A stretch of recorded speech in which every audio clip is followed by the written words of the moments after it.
Scootaloo sighed. This was harder than she thought. At least it was almost over. The mood was somber in the Ponyville Cemetery. A crowd was gathered there to pay their respects to their lost loved ones for the second time in a week. In the front of the crowd were Granny Smith and Apple Bloom, both dressed in black, with veils covering their faces. Granny Smith openly wept, while Apple Bloom just stared at the ground. A big casket was being carried towards an empty grave. Big Macintosh was carrying the front of it, along with Brayburn, who had traveled from Appaloosa to bury his cousin. 2 other stallions from the Apple family were behind them, carrying the rear of the casket. As they approached the hole in the ground, the pallbearers stopped and turned towards one another. Tears were flowing down Big Macintosh's face. After a few last words, this casket was lowered into the ground. This was the final resting place of whatever was left of Applejack. After most of the ponies had started to leave, Scootaloo approached the grave. Apple Bloom was still standing there, along with Sweetie Belle, looking at the headstone. It was fairly simple, with only Applejack's cutie mark and a small inscription adorning it. Here lies Applejack, a shining beacon of honesty and integrity. While Applejack's remains were discovered, the cause of death was declared to be an accident involving the juicer. When she release was discovered, however, it was impossible to mistake it as anything other than a murder.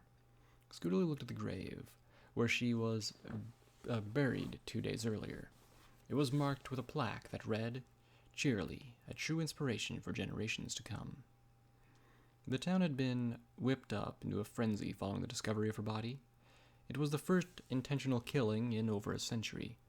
The police were ill-equipped to conduct their investigation, as most of the time they just prevented petty crimes. Murder was something completely new to them. Then there was Pinkie Pie and Zecora, who were still missing. Twilight Sparkle had organized a search party, but to no avail. 3 days had passed with no sign of them. She was eventually forced to call off the search. The 2 missing mares were presumed dead. Scootaloo smiled. Everything was coming together nicely. There was one thing left for her to do. She turned towards the back of the crowd, towards the blue Pegasus that was visiting from Canterlot. Her next target. Scootaloo had explained her plan to Apple Bloom and Sweetie Belle earlier, and now they just had to get a head start. Rainbow Dash looked around awkwardly. It had been months since she had last been in Ponyville. It wasn't exactly the best of circumstances that had brought her back, but she had to pay her respects to Applejack. Still, she felt out of place. Tomorrow, she and the 3 remaining elements of Harmony were going to meet up at the library and catch up. Dash wasn't looking forward to that. She still felt guilty over leaving Ponyville the way she did. After all, she was invited to join the Wonderbolts. She barely had time to say goodbye to every pony before leaving for Canterlot. She said some quick goodbyes to the ponies attending the burial, then stretched her wings and flew towards the hotel she was staying at. She soared high above the clouds, where no pony could spot her. It was a little out of the way, but Dash was looking forward to the flight. She needed some time alone to think of something to say to her friends for the next day. She looked down at the everfree forest below. It was starting to get dark out. Rainbow Dash felt a chill in the air, and dropped her altitude until she was skimming just above the tree line. The air was much warmer lower down. She closed her eyes and enjoyed the wind whipping through her mane. She was about to pull back up to the privacy of the clouds when she heard a familiar voice call her name. "Hey, Rainbow Dash!" Scootaloo called. "Come down here for a sec." Rainbow Dash looked down at the little Pegasus on the ground. Truthfully, Dash had actually missed her #1 fan. She glided down to meet her, expecting a torrent of questions about the Wonderbolts. As she touched down, she noticed that Scootaloo was wearing a black cape that covered her hindquarters. Dash figured she still hadn't earned her cutie mark, so she chose to hide her flank. There was also an unsettling smile on her face. "Hey, Squirt!" Dash exclaimed. "Long time no see. How you been?" "I've been fine. Still learning to fly," Scootaloo said. Dash could have sworn her eyes narrowed as she said it. "How's life in Canterlot with the Wonderbolts?" Here we go, Dash thought. "It's been pretty sweet. Been able to perform with them was like a dream come true. It's like I finally found what I was meant to do with my life." Dash gushed. "I know the feeling," Scootaloo said. "So where are you off to?" Just heading back to my hotel to get some shut-eye. I've got a long day tomorrow, and Wait, why are you out here? Wouldn't your parents be worried if you were out this late alone? Oh, I'm not alone, Scootaloo said as she looked past Rainbow Dash. Dash followed her gaze and turned around. To her surprise, Sweetie Belle and Apple Bloom were standing behind her. Apple Bloom was wearing a cape similar to Scootaloo's, but Sweetie Belle's back was bare. A saddlebag was hung over her shoulder. How did they sneak up on me like that? Rainbow Dash thought. This is starting to feel a little creepy. Scootaloo moved towards her. I need to ask you something, she said. Her off-putting smile had faded. A scowl now crossed her face. Why did you abandon me? What? Rainbow Dash stammered. She wasn't sure she heard it right. I said, why did you abandon me? You promised to help me fly. You promised to help me find my cutie mark. Then you up and left without ever bothering to say goodbye. You lied to me. Dash felt a pang of guilt. Scoots, Don't call me that. I'm not a little kid anymore. Rainbow Dash felt a lump form in her throat. Scootaloo, listen. I'm sorry. I didn't mean to leave so quickly. I just didn't have a choice. I can make it up to you. Oh, I know you can, Scootaloo said. Her smile returned. You see, I've been busy since you left. I even got a cutie mark. With that, she whipped off her cape with her teeth. Underneath, Rainbow Dash saw that Scootaloo indeed had a mark. It was the strangest one she'd ever seen. It looked like a black pony with a crimson streak across his body. The sight of it made her skin crawl. What is that? She asked. It's what I'm best at. Pain. Scootaloo stepped towards her former idol. Scootaloo. Dash sputtered. Suspicion crept into her voice. What did you do? I killed a pony, Scootaloo said, as if nothing was out of the ordinary. I also helped kill 3 others, but before they died, I made them suffer. What are you talking about? What did you do to my friends? Rainbow Dash's wings were flared open in rage. I told you. I killed Miss Cheerily, we killed Zecora, we killed Applejack, and I killed Pinkie Pie. Scootaloo shoved her face forward with each word. She was inches from Rainbow Dash. You little... Dash reeled back as if to strike Scootaloo. She was stopped, however, by a sudden, sharp pain in her back. She turned around and saw a needle sticking out of her, surrounding by a faded turquoise glow. Her vision immediately started to fade. Swaying slightly, she turned back to face Scootaloo. I hope the mark was worth it. It wasn't, but that's what's coming up will be. The Cutie Mark Crusaders dragged the unconscious Rainbow Dash deep into the forest. After they had found a suitable location, Sweetie Belle began to unpack her saddlebags. She laid out several long nails neatly beside the tree. Scootaloo and Apple Bloom propped Rainbow Dash against the tree. Scootaloo had chosen this tree specifically for the way its trunk looked in the night. It was twisted and knotted and looked like a snarling face, the perfect spot for the task at hand. Scootaloo pulled a hammer from Sweetie Belle's saddlebag.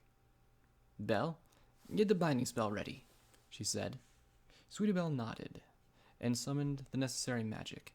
The turquoise light surrounding Rainbow Dash's limbs and wings, and she was lifted off the ground and pressed against the tree. The movement seemed to wake Dash slightly.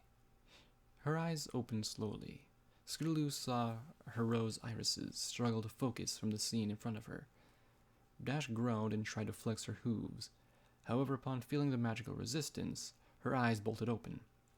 What's going on? She cried. Dash looked down and saw the Cutie Mark Crusaders looking up at her. The memories of what had happened before was dragged forward and flowed back into her. Her heart was pounding. Her eyes drifted into the row of nails lined up in front of her.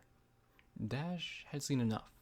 She pushed her wings furiously against the tree, attempted to gain leverage over her restraints.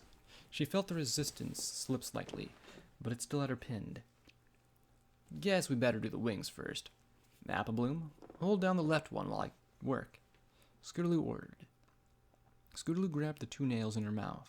Then, she and Apple Bloom climbed up to one of the lower branches to get a better reach. Applebloom grabbed Dash's wing and held it tightly against the trunk.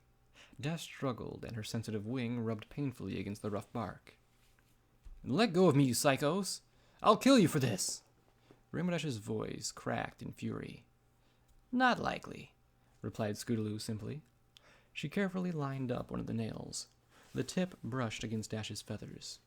Feeling the metal spike, Rainbow Dash realized what was going to happen. Panicking, she strained one final time to free her wing from Sweetie Belle's magic and Applebloom's grasp. Gritting her teeth, she pulled her wings to the breaking point. The magic started to lose its hold. Dash kept the pressure, wincing as she felt tendons strain and tear from the intense hold. She was almost there, just a little more. Scootaloo brought down her hammer. The nail tore through the thin tissue of the wing. Dash gave a shaking scream as cold steel tore through her, getting her nerves on fire. It was more pain than she'd ever felt. Blood began to seep through the nail, staining Dash's scion feathers.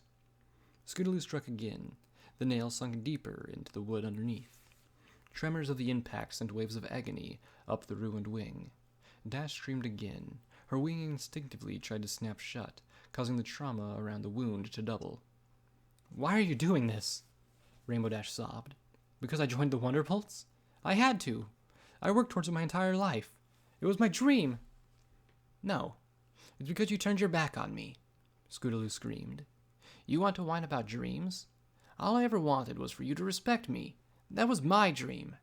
Instead, you just left me behind like I was nothing. You killed my hopes. Now, I'm here to make it even." Scootaloo moved over to the other wing. This time, Dash didn't struggle. Her body was still in shock from the first nail being driven into her. She wouldn't dare try to move anyway in fear of ruining her wing further. Scootaloo held another nail over the skin and feathers of Dash's right wing. She took her time, savoring the pain expression on Dash's face. Ignoring the hammer, she started pushing the point against the wing with her hoof. Rainbow Dash whimpered. Scootaloo applied more pressure. As the pain grew, Rainbow Dash turned away. She couldn't bear to look at the mutilation anymore. She gasped as she felt the spike pass through her skin and into the muscle underneath. When the hammer came down again, it drove the nail clean through the rest of the wing, embedding it into the tree. Despite her best efforts, Rainbow Dash screamed again, tearing her throat. "Okay, Sweetie Belle, you can let her go now," said Scootaloo, hopping to the ground. Sweetie Belle nodded and severed the flow of magic. Immediately, Rainbow Dash's body slumped towards the ground, transferring her full weight onto her punctured wings. The left one tore even more, leaving a ragged gash that extended from the nail. Blood was seeping into the knots of the tree, giving it an even more frightful experience.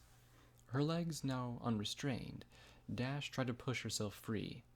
However, as she struggled, her torn wings screamed in protest. While still remained firmly nailed down, after a few seconds, she couldn't take the pain anymore. It was like her wings were on fire. She went limp, having been utterly spent. Scootaloo grabbed another nail from the row. With a casual demeanor, she landed up with a joint where Rainbow Dash's left rear hoof met her leg. She brought the hammer back behind her head. She knew she would have to swing as hard as she could. With a grunt, she hammered the nail home with all her weight.